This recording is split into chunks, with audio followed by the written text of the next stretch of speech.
Assalamualaikum warahmatullahi wabarakatuh. Kali ini kita akan membahas soal KSM tahun 2023 jenjang MTS SMP mata pelajaran IPS terintegrasi tingkat provinsi. Soal nomor 1.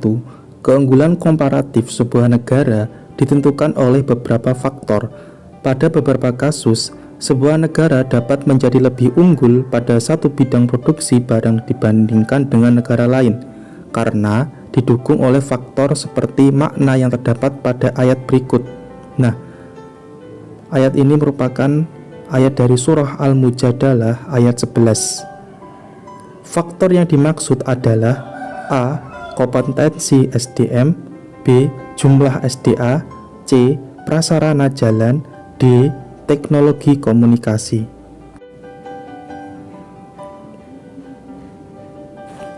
Surah Al-Mujadalah ayat 11 itu menjelaskan tentang pentingnya ilmu pengetahuan.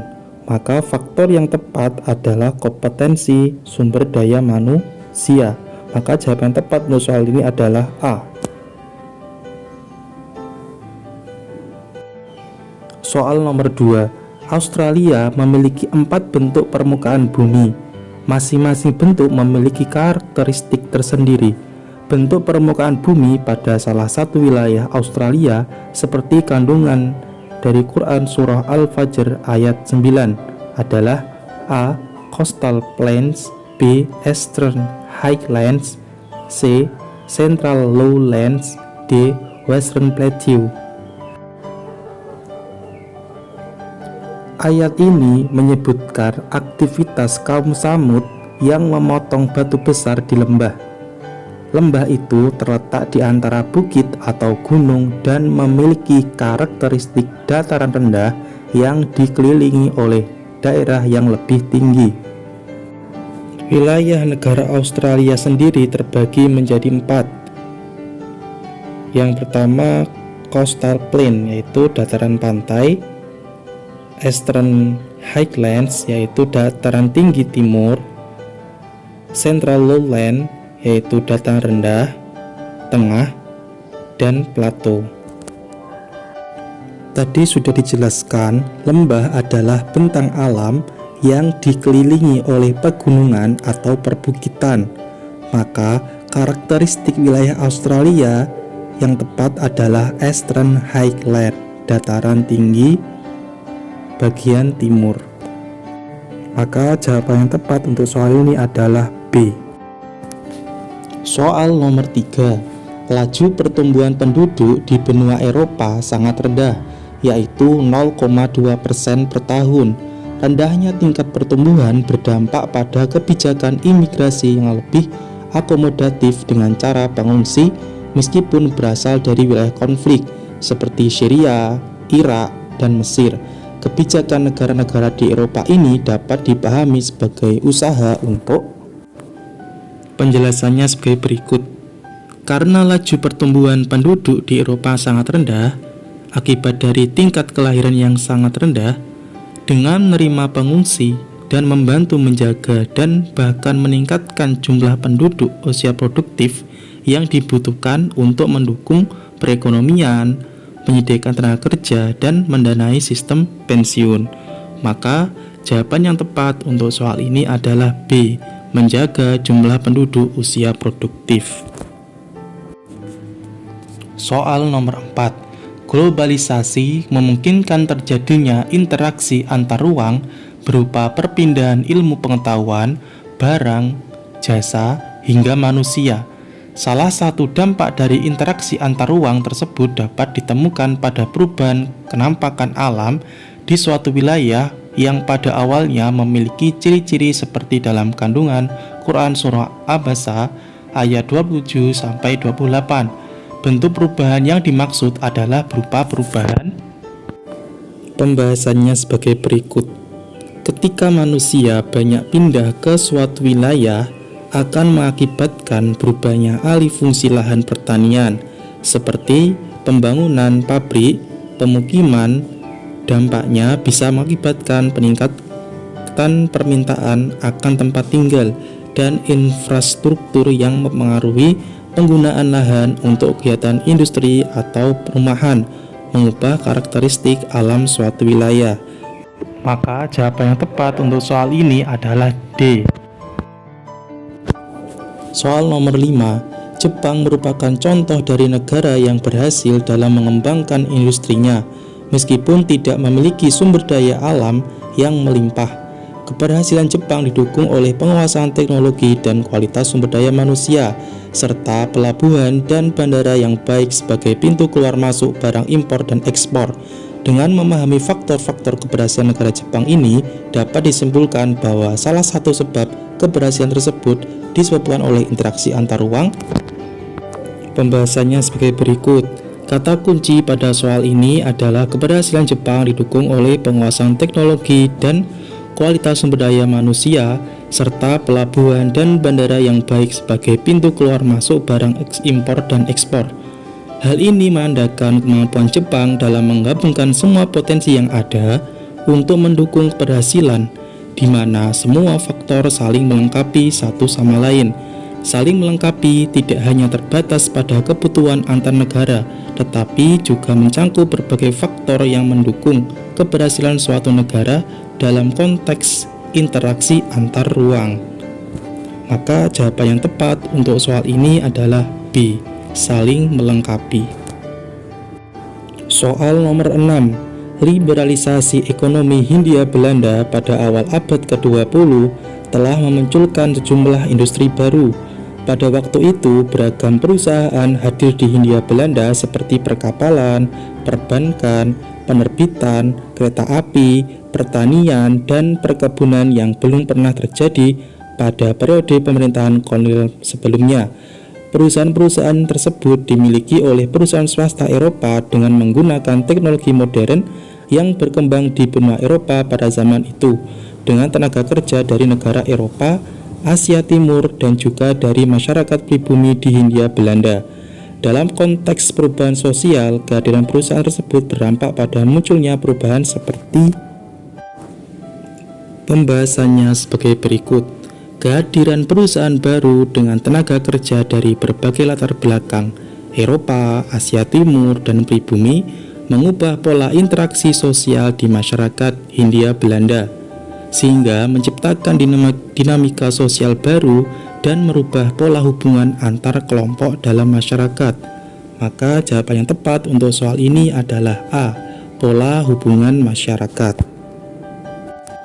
Soal nomor 7, perubahan sosial dapat terjadi karena konflik antara masyarakat dengan pemerintah. Gerakan The Arab Spring di Mesir dan gerakan Aceh Merdeka di Indonesia menjadi contoh konflik yang mendorong terjadi perubahan sosial tersebut. Dibandingkan dengan GAM, The Arab Spring memiliki ciri yang berbeda dalam hal pembahasannya sebagai berikut. Kedua gerakan ini sama-sama menentang pemerintah, tapi perbedaannya terletak pada struktur sosial masyarakat yang terlibat dalam konflik tersebut. Arab Spring melibatkan gerakan massa luas dari berbagai lapisan masyarakat Mesir, sementara GAM lebih berfokus pada konflik separatis di Aceh dengan fokus pada identitas dan otonomi daerah. Maka jawaban yang tepat untuk soal ini adalah C, struktur sosial masyarakat yang terlibat. Soal nomor 8, globalisasi telah mengarah pada penciptaan homogenisasi budaya. Hilangnya atau punahnya budaya lokal merupakan wujud dari homogenisasi budaya global tersebut. Salah satu wujud budaya lokal yang sedang dalam proses homogenisasi memiliki ciri-ciri seperti pada kata dalam ayat berikut. Dengan mengkontekstualisasikan arti kata tersebut, keterancaman tersebut dapat ditemukan pada pembahasannya sebagai berikut. Ayat tersebut merupakan ayat dari surah Ar-Rum ayat 22 yang artinya sebagai berikut. Di antara tanda-tanda kebesarannya ialah penciptaan langit dan bumi, perbedaan bahasa dan warna kulitmu. Sesungguhnya pada yang demikian itu benar-benar terdapat tanda-tanda kebesaran Allah. bagi orang-orang yang berilmu. Dengan adanya homogenisasi budaya atau menyamakan budaya, maka akan menyebabkan punahnya bahasa daerah, kesenian daerah. Karena pada ayat hanya menjelaskan bahasa, maka jawaban yang tepat untuk soal ini adalah A, punahnya bahasa daerah. Soal nomor 9. Laut merupakan salah satu sumber daya alam yang bersifat open access. Status ini memungkinkan masyarakat nelayan untuk secara bebas mengeksploitasi potensi ikan yang berada di laut.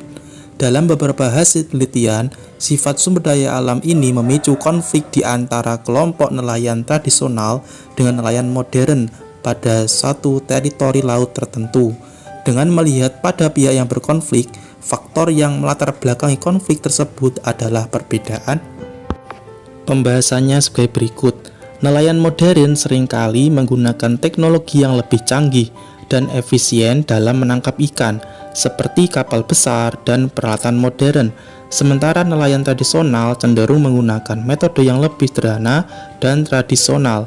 Perbedaan ini dapat menciptakan ketidakseimbangan dalam eksploitasi sumber daya di laut, sehingga memicu persaingan dan konflik antara kedua kelompok. Maka jawaban yang tepat untuk soal ini adalah B, perbedaan teknologi. Soal nomor 10. Komunikasi secara langsung ataupun melalui media menjadi saluran untuk terjadinya interaksi sosial. Ketika ada pihak-pihak yang berkomunikasi memiliki ciri yang bertolak belakang dengan prinsip dalam kandungan penggalan ayat berikut, maka bentuk interaksi sosial yang dapat terjadi adalah. Pembahasannya sebagai berikut. Ayat tersebut merupakan ayat dari surah Ali Imran ayat 159 yang artinya sebagai berikut. Maka berkat rahmat Allah engkau Nabi Muhammad berlaku lemah lembut terhadap mereka. Seandainya engkau bersikap keras dan berhati kasar, tentulah mereka akan menjauhi dari sekitarmu. Ayat tersebut menekankan pentingnya sikap lemah lembut dalam penghormatan dalam berkomunikasi. Jika ada ciri yang bertolak belakang dengan prinsip ini, maka interaksi sosial yang terjadi akan cenderung menunjukkan pengabaian pada norma kesantunan, yaitu kurangnya rasa hormat atau kesopanan dalam berkomunikasi. Maka jawaban yang tepat untuk soal ini adalah C, pengabaian pada norma kesantunan. Soal nomor 11. Rumah tangga keluarga menjadi salah satu pelaku ekonomi yang memiliki peran penting dalam aktivitas ekonomi. Pelaku ekonomi ini memiliki fungsi ekonomi dan produksi sekaligus. Peran ini dapat teridentifikasi pada aktivitas yang tercipta dalam penggalan ayat berikut. Peran ekonomi ini terkait dengan penjelasannya sebagai berikut. Ayat ini merupakan potongan dari surah At-Tolak ayat 6 yang artinya sebagai berikut. Kemudian jika mereka menyusukan anak-anakmu, maka berikanlah imbalannya kepada mereka, dan musyawarahkanlah di antara kamu segala sesuatu dengan baik. Ayat ini berkaitan dengan perintah untuk memberikan imbalan atau upah atau balas jasa atas pekerjaannya yang sudah dilakukan seseorang. Maka ini merupakan peran ekonomi terkait dengan tenaga kerja. Maka jawaban yang tepat untuk soal ini adalah D, tenaga kerja. Soal nomor 12. Tercatat 90% kebutuhan biodiesel Uni Eropa didatangkan dari Indonesia. Uni Eropa mengklaim bahwa Indonesia telah menjual biodiesel kepada anggotanya dengan harga di bawah nilai normal dibandingkan dengan harga biodiesel yang diproduksi perusahaan penghasil biodiesel di Uni Eropa. Harga jual tersebut dianggap sebagai sebab mengapa industri biodiesel di Uni Eropa dirugikan dengan impor biodiesel tersebut. Uni Eropa berusaha untuk menekan laju impor tersebut dengan mengenakan pajak yang lebih tinggi pada produk biodiesel Indonesia. Kebijakan ini disebut dengan pembahasannya sebagai berikut. Garis besar dari soal ini adalah kalimat Uni Eropa berusaha untuk menekan laju impor tersebut dengan mengenakan pajak yang lebih tinggi pada produk biodiesel Indonesia. Nah, kebijakan Uni Eropa ini disebut dengan tarif, yaitu jenis pajak khusus yang dikenakan pada barang impor. Maka jawaban yang tepat untuk soal ini adalah tarif. Soal nomor 13. Indonesia memiliki banyak pusat-pusat keunggulan ekonomi. Masing-masing pusat ini menghasilkan produk barang yang beragam. Salah satu produk barang yang dihasilkan dari pusat tersebut diperoleh dari pemrosesan bahan baku yang terdapat pada penggalan ayat berikut. Pusat keunggulan ekonomi yang mengolah barang tambang ini adalah, pembahasannya sebagai berikut.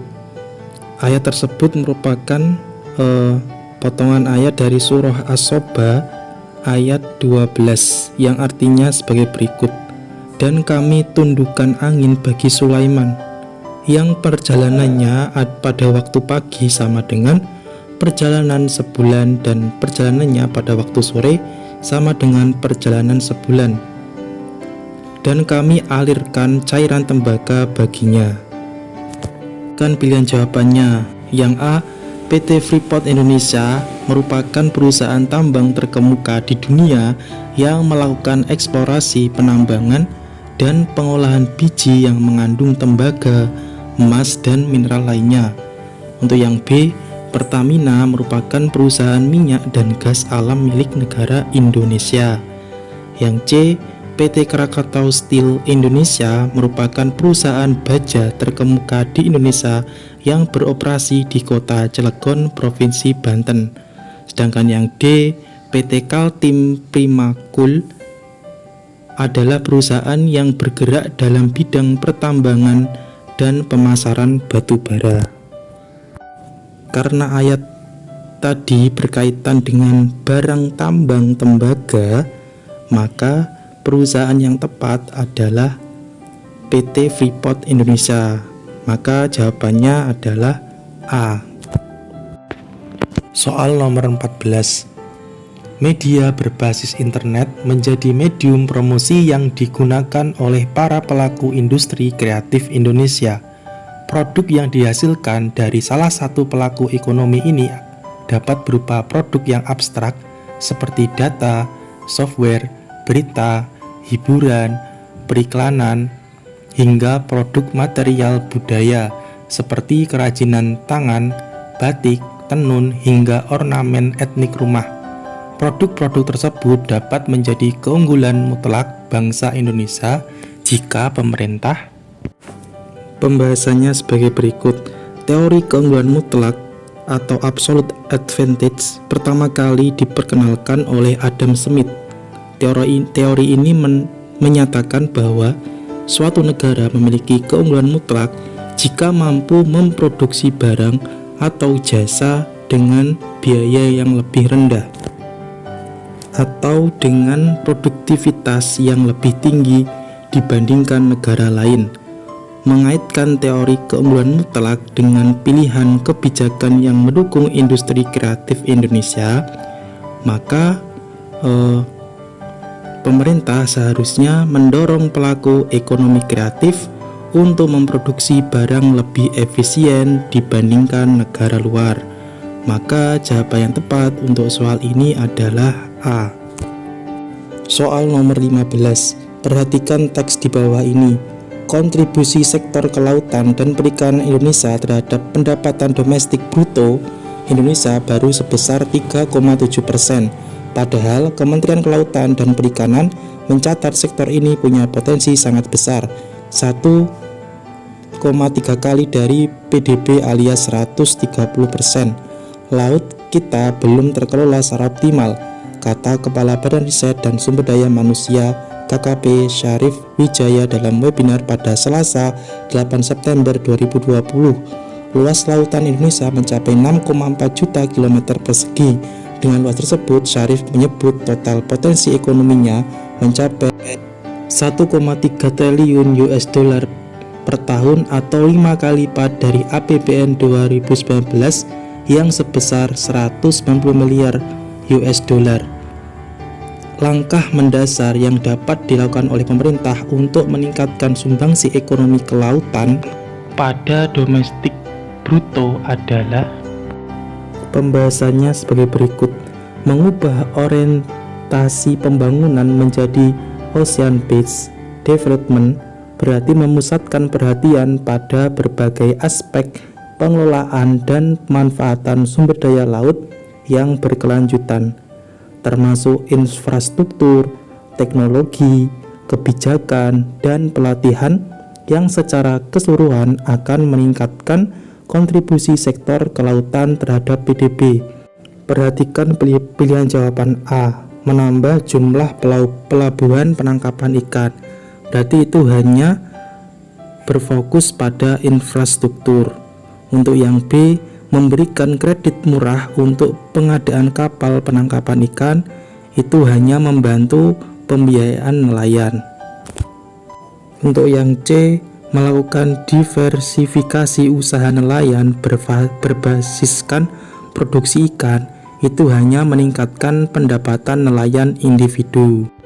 Maka jawaban yang tepat untuk soal ini adalah D, mengubah orientasi pembangunan menjadi ocean-based development. Sekian pembahasan hari ini, semoga bermanfaat. Wassalamualaikum warahmatullahi wabarakatuh.